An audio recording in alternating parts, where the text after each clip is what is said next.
Le samedi, ils magasinent. Avez-vous vu leur triste mine?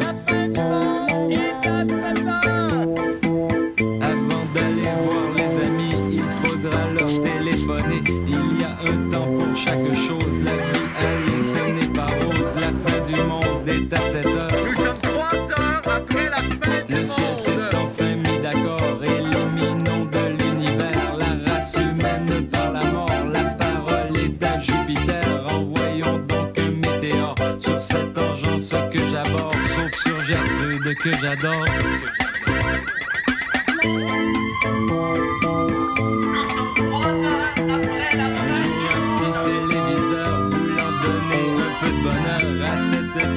Société décide de lui annoncer la fin du monde est à 7 heures. On voit les signes avant-coureurs. Vous pouvez faire ce que ça vous chante. Vous pouvez faire ce que ça vous tente. Là, OK. C'est parce que là, quand est-ce que je pleure, Marco? Marco, quand est-ce que c'est quand mon cue pour pleurer? C'est-tu après... C'est après l'annonce de la page femme de Monel Saint-Don dans le Journal de Montréal. Ça me fait toujours pleurer, cette annonce-là. Tu sais que parlant de Monel Saint-Don, là, je suis allé, Marco... Quoi? Quoi? On est en onde! De quoi j'ai l'air, Marco, là? Ça fait pas très professionnel, Marco, ça, là. Ça veut dire que je peux parler normal, d'abord. OK, c'est le fun, ça, parce que c'est bien fatigant de parler comme ça, parce que ça, quand on parle comme ça, à un moment donné, la langue, ça finit par comment on appelle ça, là? Ça fait voyons, il y a comme des noodles. Alors, ça fait des noodles. Là, faut que tu te fasses opérer, faut que tu ailles à l'hôpital. Là, il rentre à l'espèce là, puis là, il gratte, puis c'est intolérable. Alors, je vais commencer comme du monde, OK? Bonne fin du monde, mesdames et messieurs. Tout d'abord, des nouvelles de moi et bienvenue à la fin de la fin du monde, première partie. Oh mon Dieu que c'est énervant, dont la conclusion sera présentée demain, comme vous le savez peut-être. Alors, accueillons tout de suite mes collaborateurs cadeaux chouchou bonbon. Patrick Masbourian, Paul Oud, Isabelle Maréchal, Bruno Blanchet, Jean-René Dufort, bienvenue!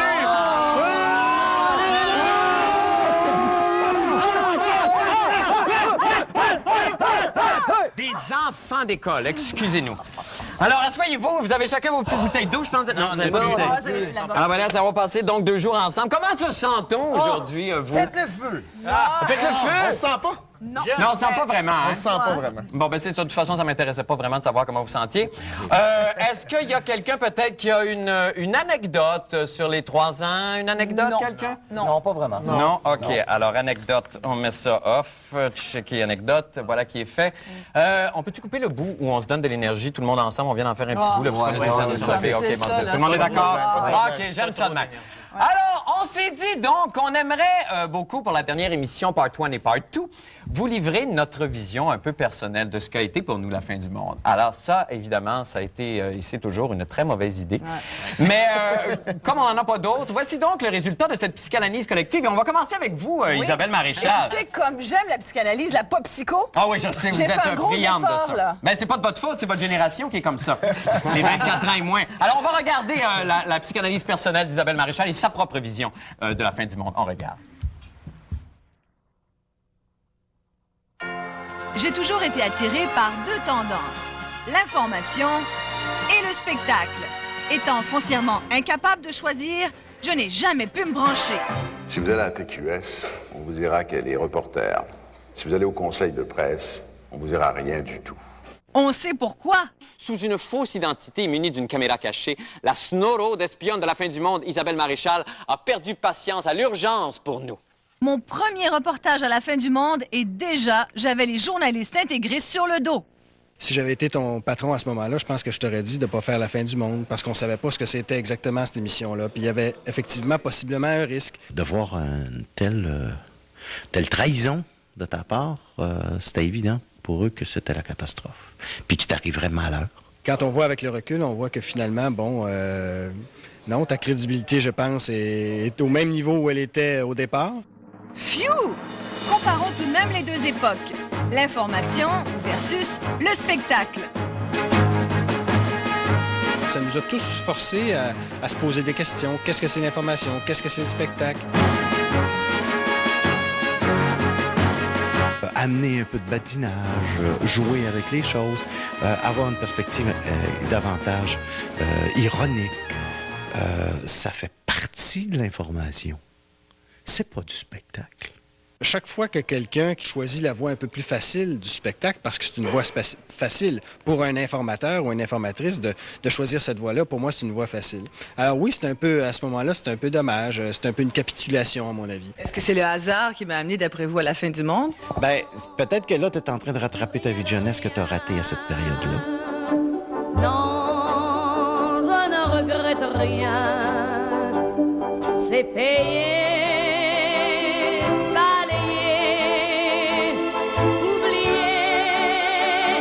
Alors, la prochaine étape d'Isabelle, je pense que ce sera un premier rôle dans une grande télésérie québécoise. Alors, écoute, là, ça, c'est la semaine prochaine. Ce que je vais faire, c'est que je vais prendre un petit bout de Lucie, un petit bout de Virginie, puis je vais le mettre dans un nouveau personnage qui va s'appeler Isabelle. Ça serait beau, j'aime bien bon, Isabelle, ouais. Isabeau, Isabelle, Isab. Alors, écoute... Je sens que ça va être le fun, ce que tu vas me dire. J'ai de l'expérience en la matière. Je sais pas de quoi je parle, mais c'est quoi le sujet? Les gars qui trompent leurs femmes. Ah, OK. Ça va bien mon aller, Dieu, Isabelle, OK, ça va bien aller. OK, d'accord. Attends, on va amener le toaster. Hey, on est de retour avec Isabelle. Bravo, Isabelle. Là, vous avez quelque chose à nous annoncer, par exemple. Chose que je ne savais pas et que personne Non, ici mais je l'avais savait. gardé. Tu me connais, moi, les scoops. mais Alors ça se perd pas. Non, évidemment. Je dois annoncer ce soir, en exclusivité, Oui. que je n'ai plus ma carte de la Fédération professionnelle des journalistes du Québec. Bravo! Bravo!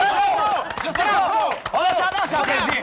Ça peut être à la fois triste et dramatique, mais là... Parce que je voulais pas. Ils ne veulent pas me la donner. Bravo! OK, c'est ça. Bravo! Mais non, mais c'est très bien, ça. Il y a une logique dans tout ça, évidemment. Dans le fond, quand on parlait, on entend André Pratt nous expliquer, dans le fond, la perception qu'ont les journalistes. Tout le débat qu'a créé la fin du monde depuis 3 ans est intéressant dans la mesure où ce que ça a fait sortir, c'est les journalistes qui pensent que le spectacle et le show business, c'est dans le fond de la facilité. Ah, OK, oui. Et moi, j'aimerais dire que ce qu'on a fait depuis 3 ans, c'était pas facile.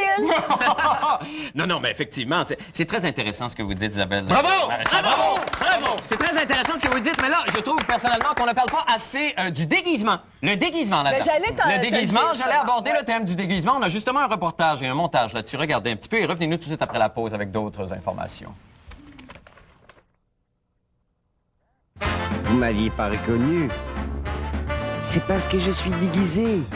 C'est désagréable, moi, je suis une souris modifiée alcoolique.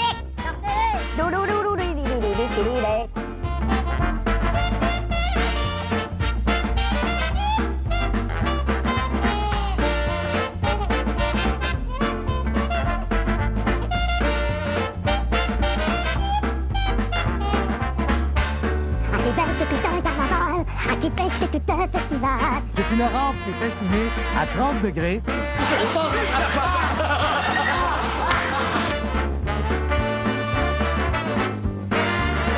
Surprise! C'est quoi ça? Une étoile filante. Oh mon Dieu. Je suis le baguette de l'an 2000. Excusez-moi, vous étiez pas une étoile filante la semaine passée? C'est mon frère. Ah! Whiz. Tout le monde danse!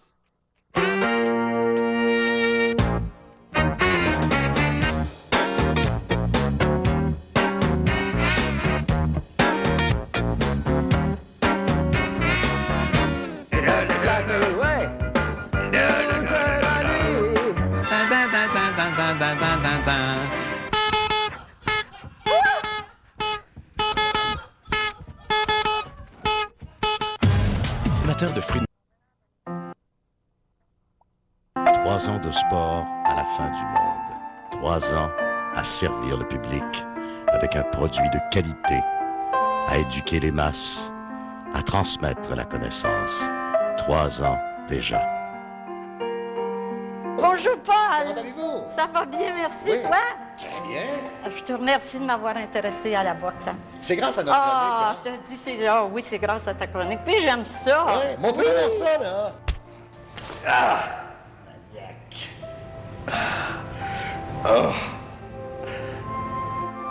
Quel professeur j'ai été pour vous. Et que dire de ces brutes incultes qui sont devenus des passionnés du sport grâce à moi. 7. Hop, hop. OK, Gus. Recule, recule. Hop, hop. All right. C'est ça. Yeah! Ah! Oh, oh. Ah, ah, ah. Ses mains meurtries tendent le flambeau. À toi, l'étranger. Le stade olympique. Jean Drapeau.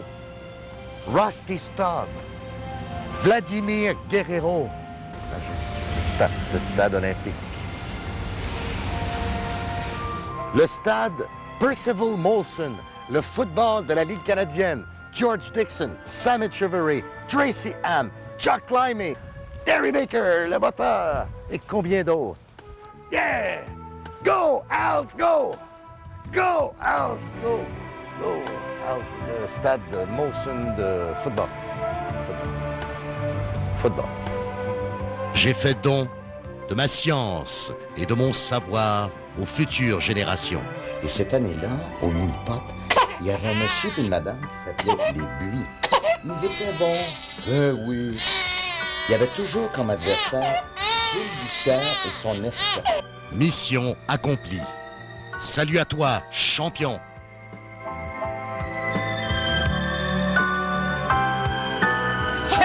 Bravo! C'est d'un horrible pompeux! Mais c'est tellement juste en même temps. Ridicule. Non, mais c'est très... Non, c'est pas... Non, mais ce qui est très drôle, pareil, et ça, c'est un moment tendre que vous nous livrez là, mais c'est la beauté... Vous, pour moi, c'est la beauté du flop. La beauté, le flop dans sa grandeur. Il y a quelque chose de noble dans la défaite, et je pense que depuis 3 ans, on l'a exprimé. Oui, mais ça, j'allais Beaucoup de noblesse. Beaucoup de noblesse. Comment en êtes-vous venu tranquillement à considérer le flop, finalement, comme d'abord faisant partie... Parce que vous n'êtes pas parti avec l'idée de, moi, je vais aller faire des flops tous les soirs. Non. C'est venu lorsque Marc m'a regardé les cheveux pour la première fois. C'est une forme d'expression corporelle. J'avais commencé à les laisser pousser une première fois. Oui, c'est de toute façon, oui, c'est ça. C'est une forme d'expression corporelle. Et quand Marc m'a demandé où j'avais pris cette coiffure-là, là, j'ai commencé à dire qu'il y avait peut-être quelque chose d'intéressant dans le flop, dans le... Oui, mais est-ce que ça prend autant de temps et ça demande autant d'énergie de concevoir et de présenter un flop qu'une grande réussite, Paul? Plus même. Oui, plus, ça prend pas de temps du tout. Oui. Bruno dit ça, il prend absolument pas de temps. Non, ben non. Non, mais ça dépend de la mécanique interne. C'est une culture du flop différente de ce côté-là. Oui, c'est ça, c'est une mécanique interne différente. Mais je me suis beaucoup inspiré de Jean-René également. Oui. Pour les cheveux, mais ça a mal tourné en ce qui concerne. Non, mais ça, il y a eu des moments très intéressants. Oui. Est-ce que vous en avez eu des flops qui restent gravés en mémoire pour vous, qui sont comme... Moi, qui s'en vient tout de suite. C'est demain. À part ça, Marc, la section des sports a causé tout un émoi au forum avec Jean-René, entre autres, et Isabelle. Oui, c'est vrai qui ont pénétré l'enceinte des Glorieux. Mais pour la dernière fois, probablement. Un beau travail d'équipe. Et ça a conduit au congédiement de Bernard Brisset. Oui, ça, c'est vrai. Ça, c'est de cause à effet, ça devient très intéressant. Donc, on peut changer les choses. On peut changer les choses. On est capable. Alors, continuons. Il s'agit d'y croire. Oui, il s'agit d'y croire. S'il y a une chose pour laquelle on est reconnu, nous, ici, évidemment, c'est pour notre bon goût. Oui, notre bon goût qui est passé à l'histoire. En voici la preuve.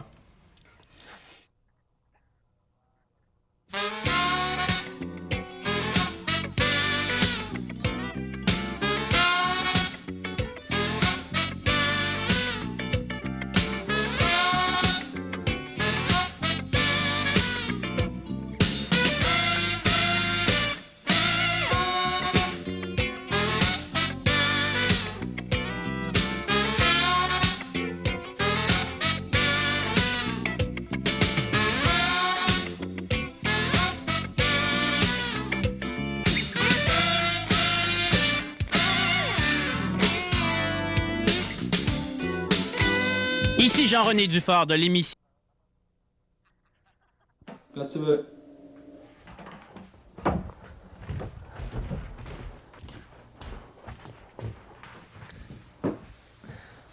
Bonsoir. Ce soir, pour cette dernière, j'aimerais partager avec vous l'apprentissage que j'ai fait au cours de mes 3 années à la fin du monde. D'abord, situons les événements. Je suis reporter à chaque jour et responsable d'une section qu'on appelle les brèves. Et à l'intérieur de cette section ce que je dois faire, c'est prendre une nouvelle et en faire une autre avec. Alors, ça, c'est pas facile. Ça, il s'agit, en fait, ni plus ni moins de remodeler, si on veut, la réalité. Et j'aimerais vous faire un exemple un petit peu plus concret aujourd'hui.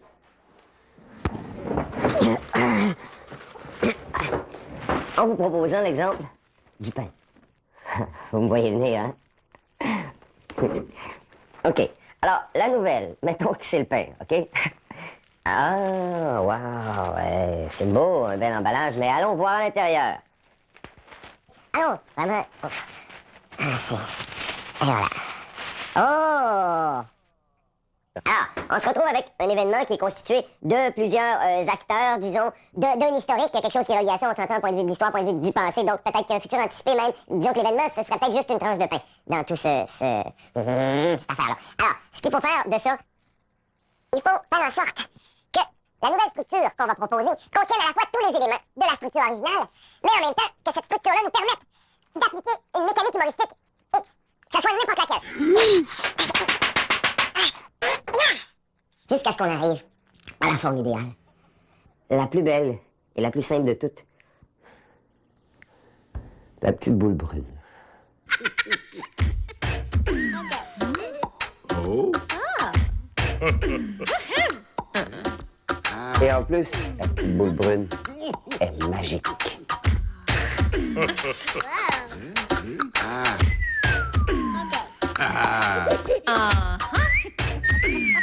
Wow!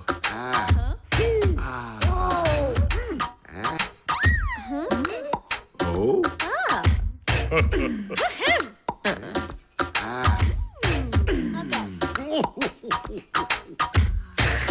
La petite boule brune, aussi disponible en rose, en vert et en orange. Bravo, Bruno! C'est très intéressant parce que là, en plus... C'est fait un produit dérivé, lui. Ben, c'est ça, c'est d'amener de la... Oui, oui. Je vous en apportais chacun. C'est fun parce que tu peux les collectionner, ou les échanger avec tes amis. Prenez-vous ça, la beauté de ce geste-là? De se faire donner une petite boule brune. Ça sent bon. Beaucoup, Bruno. Mais là, Bruno, ce qui est intéressant, c'est que non seulement vous avez parlé de l'idéologie de la nouvelle qui a été transformée, votre travail à vous, finalement, pendant toute l'année, ça a été de ça, de prendre une nouvelle relative. Mangez-la pas, Paul. Mangez-la pas. Essayez même pas. Non, essayez pas. Vous avez plus l'âge. Le chocolat, c'est de la plasticine au chocolat. Ça existe? Oui. Et dans les garderies, c'était là que ça dure à peu près une semaine. T'es sûr, c'est pas... Mais comment? Mais là, c'est très intéressant. Vous auriez pu, vous, avoir beaucoup de produits dérivés comme ça pendant ces 3 années-là. Vous y avez jamais pensé parce que vous n'êtes pas à l'argent. Ah, vous y avez pensé, vous êtes à l'argent, finalement. Oui. Ah oui? Maintenant, oui. Mais écoute, c'est avec ça que je termine. C'est comme... Ben oui, mais c'est ça. Ça, c'est vous. Ben, pas, ça, je veux pas dire... Non, mais regarde, Bruno, ce que je veux dire là-dedans... Non, c'est très beau. C'est pas réducteur, ce que je veux dire là-dedans. C'est que là-dedans, dans ces petites choses... Il y a un univers extraordinaire et on peut le manier et c'est chaud et ça sent bon. Faut pas le manger, mais ça sent bon. Et ça, pour tout ça, là, merci infiniment. Moi, je pense qu'il y a une parabole là-dedans. Je pense que ça veut dire qu'il y a le moton. Ça se peut bien, ça. Il a une boule dans la gorge. Il y a une boule dans la gorge. Bon, merci infiniment. Hein? Alors, c'est poétique, c'est très poétique. Parlant de poésie, qui n'aime pas les making-of? Bon, alors, pourtant, je me suis prêté à un jeu, ma foi, assez coquin, où à l'insu de mes camarades et vieux complices ici, nous avons tourné ce qui se passait dans le studio avant, pendant et après les reportages. Alors, rincez-vous l'œil, regardez ça.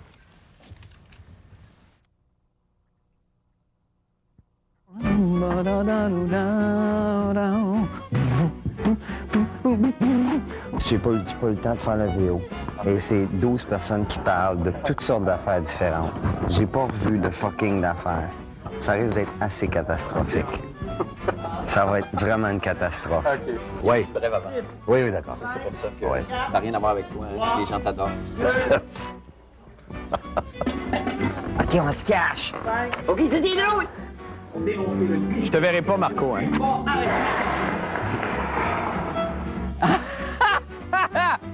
Qu'est-ce qui vous fait rire? C'est parce que je me vois à face. Ah bon, je vous vois. Bonne fin de soirée, merci. On a 3 minutes 15. Ouais. 3 minutes. Flush à 3 minutes si on le fait en 3 minutes. Flush. Ça va, Marco? Ben, as-tu vu ça? Champion. Un petit poteau qu'elle passe! Pardon? Hein? La gomme Maxime. Je suis Dominique Michel. Êtes-vous devenus mes femmes? Vous qui m'avez tant aimé, dans quel coin cachez-vous vos larmes depuis qu'on est séparés? Dites, qu'êtes-vous devenue? Toi, Rose, Rose ma première, et pour qui j'étais le premier, qui me mêlait à ses prières. Rose, que j'ai tant fait pleurer. Ce n'était que larmes de femme, un étranger les a séchées. J'ai pleuré plus que j'ai souffert, il avait de beaux grands yeux verts. Et vous vivez un grand amour. Et nous vivons un grand amour. Toi, Julie, Julie ma seconde, à qui j'ai fait tant de chagrin. Toi qui étais si seul au monde lorsque j'ai pris le dernier train. Eh bien voilà, nous sommes déjà parvenus au terme de la première partie de la dernière émission qui se poursuivra demain. Mais là, que se passera-t-il demain? Jean-René Dufort révélera-t-il son sombre secret? Patrick Masbourian avouera-t-il enfin son attirance pour les femmes au cœur sauvage et à la forte odeur de musc? Isabelle Maréchal avouera-t-elle enfin son attirance pour les femmes au cœur sauvage et à la forte odeur de musc? Et comment Paul Aude réagira-t-il quand il découvrira qu'il a été l'inspiration de Luc Plamondon pour le rôle d'Esmeralda dans Notre-Dame de Paris? Bruno Blanchet surmontera-t-il le mal mystérieux qui l'empêche de boire du jus? Et moi, Marc Labrèche, dévoilerai-je le secret de mon rose beef? Celui-là même qui a fait dire à plus d'une princesse vierge? Il est goûteux! C'est ce que nous saurons demain avec la suite et fin de la fin du monde. Au revoir, tout le monde. À demain.